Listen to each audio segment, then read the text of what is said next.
السلام علیکم ورحمۃ اللہ وبرکاتہ۔ یہ ویڈیو آپ دیکھ رہے ہیں، اس ویڈیو کی حقیقت کیا ہے؟ کیا ایک غیر مسلم مدینہ کے اندر داخل ہو سکتا ہے، مکہ کے اندر داخل ہو سکتا ہے؟ تو مکہ اور مدینہ دو الگ الگ جگہ پر ہیں، الگ الگ چیزیں ہیں۔ مکہ الگ ہے اور مدینہ جو ہے وہ 450 کلومیٹر دور۔ تو کیا غیر مسلم وہاں پر آ سکتا ہے، داخل ہو سکتا ہے، کیا جا سکتا ہے؟ آج انہی سب چیزوں پر میں بات کرنا چاہتا ہوں، آپ ذرا غور سے سنیں۔ پہلی بات آپ یہ سوچیں کہ یہ اسمرتی ایرانی ہماری دیش کی کیبنٹ منسٹر ہیں، اور یہ جو مدینہ گئی ہیں یہ پورے ہندوستان کے مسلمانوں کے فائدے کے لیے گئی ہیں۔ ہندوستان سے مسلمان بہت سارے ایسے ہیں جو حج کرنا چاہتے ہیں لیکن ان کا نمبر نہیں آ پاتا ہے، تو یہ اسی سلسلے میں بات کرنے گئی ہیں۔ اور یہ خود اپنی مرضی سے نہیں گئی بلکہ سعودی حکومت نے ان کو بلایا ہے، کیونکہ یہ کیبنٹ منسٹر ہیں اور حج کے جتنے بھی معاملات ہیں اور آنے جانے کا جو معاملہ ہے وہ انہی کے ہاتھوں میں ہے۔ اب یہ سوچیں اگر یہ نہیں جائیں گے تو کون جائے گا؟ کیونکہ یہ تو منسٹر ہیں، یہی تو جائیں گی، یہی تو بات کریں گی۔ اگر یہ نہیں گئی تو کون جائے گا؟ بتاؤ کون جائے گا؟ کوئی دوسرا تو نہیں جا سکتا، جو منسٹر ہے جس کے ہاتھ میں حج کے معاملات ہیں وہی جائے گا۔ تو سعودی حکومت نے سب سے پہلے ان کو بلایا ہے۔ دوسری بات آپ یہ سمجھیں کہ ہمارے فائدے کے لیے گئی ہیں۔ ابھی آپ کو غصہ آ رہا ہوگا، آپ ذرا سنیں آگے چل کے یہ پوری ویڈیو، آپ جب سنیں گے تو آپ کو سب سمجھ میں آئے گا۔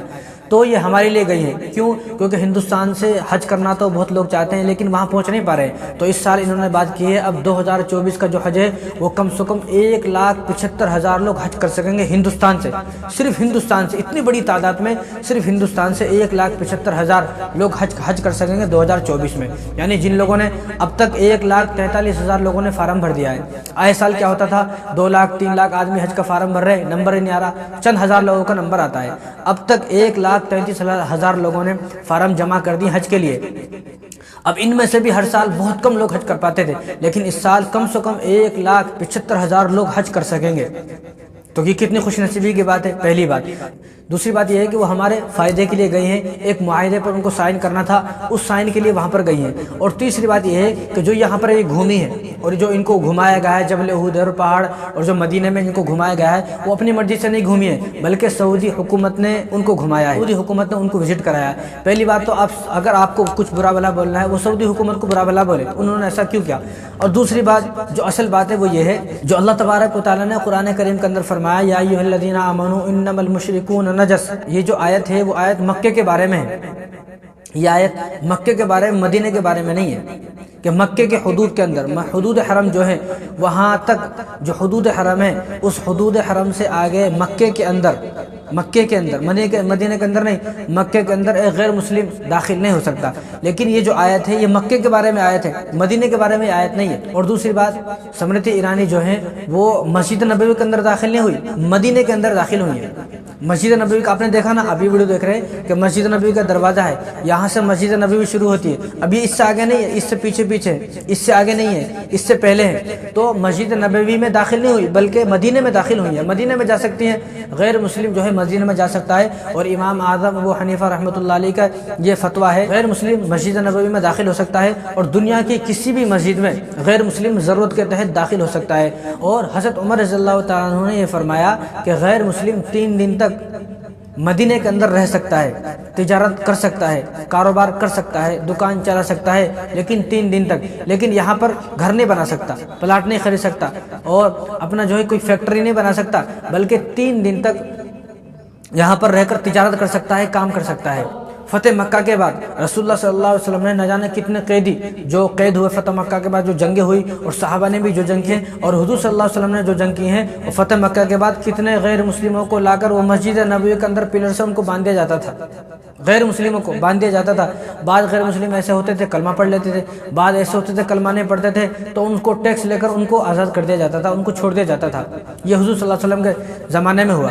اور دوسری بات یہ ہے، دیکھو یہ مسجد نبوی کے اندر داخل نہیں ہوئی، صرف مدینہ کے اندر داخل ہوئی، اور یہ جو دروازہ ہے اس دروازے سے اندر داخل نہیں ہوئی۔ پھر بھی ان کے جانے کے بعد حکومت نے اس جگہ کو دھویا ہے، اس جگہ کو دھلا ہے، آپ وہ ویڈیو بھی دیکھ سکتے ہیں، اس جگہ کو پورے کو صاف کیا ہے، پورے کو اس جگہ کو دھلا ہے، یعنی یہاں تک ان کو پرواہ ہے۔ اور دوسری بات ہاں یہ غلطی ہے کہ وہ بغیر پردے کے گئی، پردے میں جانا چاہیے تھا، اسکارف لگا کر جانا چاہیے تھا، برقعے میں جانا چاہیے تھا، کیونکہ ہمارے دل حضور صلی اللہ علیہ وسلم مسجد نبوی سے جڑے ہوئے ہیں، ہماری آستھائیں مسجد نبوی سے جڑی ہوئی ہیں کہ ہمیں تکلیف ہوتی ہے، بے شک مسلمانوں کو اس بات سے تکلیف ہوتی ہے، اور ہمیں بھی تکلیف ہوئی ہے، مجھے بھی تکلیف ہوئی ہے کہ ایک غیر مسلم جو ہے وہ بنا پردے کے، بنا اسکارف کے، بنا سر ڈھکے وہ مسجد نبوی کے اندر کیوں داخل ہو گئی؟ نہیں ہونی چاہیے تھی۔ لیکن مسئلہ یہ نہیں ہے، اگر آج کیا ہے ہمیں پتہ نہیں ہے، اب جب ہمیں پتہ نہیں ہے اوٹ پٹانگ کچھ بھی لکھ دیا۔ اب کتنے مسلمانوں نے بیچاروں جن کو پتہ نہیں تھا اب انہوں نے الٹا پلٹا لکھ دیا کہ یہ وہاں کیوں چلی گئی، الٹا پلٹا گندے الفاظ میں تو بول بھی نہیں سکتا، یہ تو مسجد ہے کہ ایسے گندے الفاظ لکھ دیے۔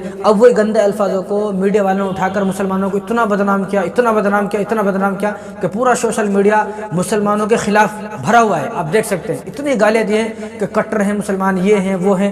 حالانکہ سب سے پہلے آپ یہ دیکھیں، نہ تو وہ اپنی مرضی سے گئی ہیں، ان کو بلایا گیا ہے۔ دوسری بات، وہ ہمارے فائدے کے لیے گئی ہیں، ایک معاہدے پر سائن کرنے کے لیے گئے ہیں۔ تیسری بات اس لیے گئی ہیں کہ زیادہ سے زیادہ مسلمان ہندوستان سے حج کرنے کے لیے جائیں، اور مسلمانوں کو وہاں پر جو سہولتیں نہیں مل رہی ہیں وہ ساری سہولتیں دی جائیں، ہندوستان سے بھی وہ ساری سہولتیں دی جائیں اور سعودی عرب سے بھی وہ ساری سہولتیں دی جائیں۔ اور ضروری بات یہ ہے کہ وہ مسجد نبوی کے اندر داخل نہیں ہوئی بلکہ مسجد نبوی کے گیٹ تک گئی، وہاں تک جا سکتے ہیں، اجازت ہے۔ آپ کتابوں کو پڑھیں گے، کتابوں کو کھنگالیں گے تو آپ کو پتہ چلے گا۔ لیکن یہ سارے لوگ جن لوگوں نے الٹی سیدھی حرکت کی ہے، الٹی سیدھی باتیں لکھی ہیں، وہ لوگ ہیں کہ جن کو پتہ نہیں ہے، یہ وہ لوگ ہیں۔ تو آپ کیا کریں، آپ اپنے علماء سے رابطہ کریں، مفتیان کرام سے رابطہ کریں۔ دیکھو مجھے جتنا پتہ تھا میں نے اتنا بتایا، ایسا بھی نہیں ہے، ہو سکتا ہے اس سے آگے بھی بات ہو، اس سے آگے بھی معاملات ہو۔ اب میں تو جو ہے ادنا سا طالب علم ہوں، میرے پاس تو اتنا علم نہیں ہے، جتنا ہوتا ہے میں اتنا بتا دیتا ہوں۔ تو میں نے جتنا پڑھا ہے، میں نے جتنا مطالعہ کیا ہے، یہ میرے مطالعے کے اور میرے علم کے مطابق یہ باتیں ہیں۔ آپ انہی باتوں پر بھی اعتبار نہ کریں،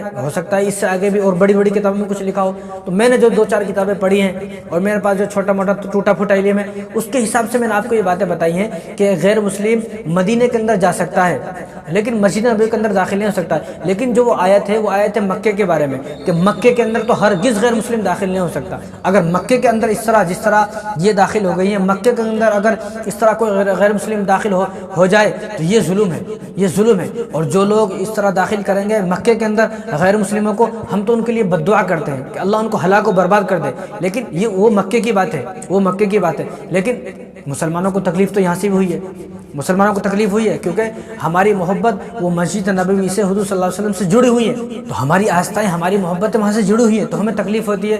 لیکن اگر کوئی بھی غیر مسلم اس طرح جائے تو آپ جو ہے ایک دم سے جوش میں نہ آئے، ایک دم سے جوش میں آ کر ویڈیو بنانا شروع نہ کر دیں، یہ ایسا ہے وہ ویسا ہے۔ اب سعودی والوں کو آپ گالیاں دے رہے ہیں، حکومت کو آپ گالیاں دے رہے ہیں، سارے لوگ ہمارے مسلمانوں کو بیوقوف بتا رہے ہیں، پاگل سمجھ رہے ہیں، دیوانہ، اور ہمیں جو ہے گالیاں دے رہے ہیں۔ تو اس لیے ہمارے بڑے ابھی موجود ہیں، جو ہمارے بڑے ہیں، اب ان کی میں بھی سرچ کر رہا تھا کہ ہمارے بڑے نے ہمارے اکابرین نے، ہمارے علماء نے کچھ بولا ہو، تو مجھے کچھ ملا نہیں، تو ہمیں بھی جب کچھ نہیں ملا تو میں نے بھی زیادہ باتیں نہیں بتائی ہیں۔ انہی باتوں پر آپ عمل کریں۔ اگر یہ غلط ہے تو مولانا سجاد نعمانی صاحب ہے، وہ اس بات پر جواب دیں گے، مولانا سلمان ندوی صاحب ہے، وہ اس بات کا جواب دیں گے۔ وہ تو ان کی ہدایت پر ہم دیکھیں کہ انہوں نے کیا کہا ہے، جو انہوں نے کہا ہے بس ان کی رائے کو ہی ہم اپنی رائے سمجھیں۔ تو میرے ذہن میں جتنا آیا، میں بھی ایک اتنا سا طالب علم ہوں، مجھ سے بھی اگر کوئی غلطی ہوئی اس ویڈیو میں نے بھی بڑی ہمت کر کے میں بھی نہیں بنا رہا تھا، لیکن 4-5 دن سے میں سوچ رہا تھا کیسے بناؤں، تو میں نے بھی جو ہے 2-4 باتیں جو میرے سمجھ میں آئی میں نے بتا دی۔ اگر میری یہ بات غلط ہوتی ہے تو میں معافی چاہتا ہوں۔ میرا بھی ایسا نہیں ہے کہ جو باتیں میں نے بولتی وہ پتھر کی لکیر ہے، ہو سکتا ہے یہ باتیں غلط ہوں، تو میں نے جتنا پڑھا ہے تھوڑا بہت وہ آپ کو بتا دیا ہے۔ تو اللہ تعالیٰ ہم سب کو ان باتوں پر عمل کرنے کی توفیق عطا فرمائے۔